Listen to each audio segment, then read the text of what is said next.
Hello बच्चों, तो कैसे हो आप लोग। मैं आशा करता हूँ कि आप लोग बढ़िया होंगे और आप लोगों के एग्जाम्स पास आ रहे हैं। तो आज हम लोग एसएसटी में हिस्ट्री के लिए क्लास 8 का एक टॉपिक लेके आए हैं जिसका नाम है चैप्टर लेके आए हैं जिसका नाम है when people revolt 1857 and after. ठीक है, इसमें हम पढ़ेंगे रिवोल्ट क्या होता है, रिवोल्ट क्यों हुआ, 1857 में क्या हुआ, उसके बाद क्या हुआ, उससे पहले क्या था, उस वक्त क्या हुआ। ठीक है, तो ये सारी चीजें हम पढ़ेंगे और ये पूरा बम शॉट होगा, मतलब एक लेक्चर में पूरा चैप्टर खत्म कर देंगे। ठीक है, अट्रैक्टिव नोट्स होंगे और बीच बीच में हम एनसीईआरटी के पीडीएफ से भी पढ़ेंगे कि कहाँ कहाँ वो पॉइंट्स दिए हुए हैं। ठीक है, तो आगे बढ़ते हैं।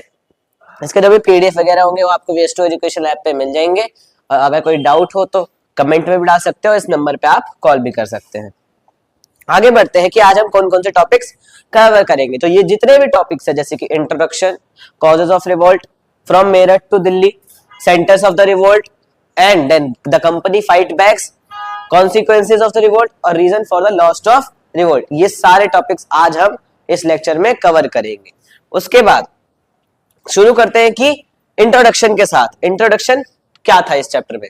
तो by the first half of the 19th century East India company जैसे कि हमने पहले पढ़ा, ईस्ट इंडिया ब्रिटिश ने अपनी ईस्ट इंडिया कंपनी स्टैब्लिश करी इंडिया में, क्वीन एलिजाबेथ ने इस पे साइन करा था 1600 में, तो इसी के साथ ईस्ट इंडिया कंपनी स्टैब्लिश हुई थी।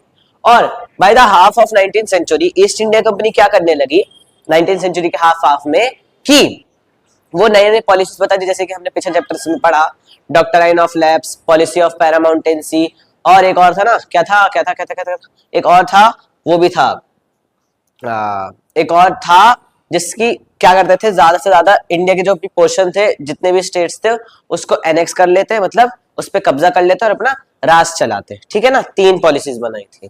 People of India got angered by the British government and their unjusted policies.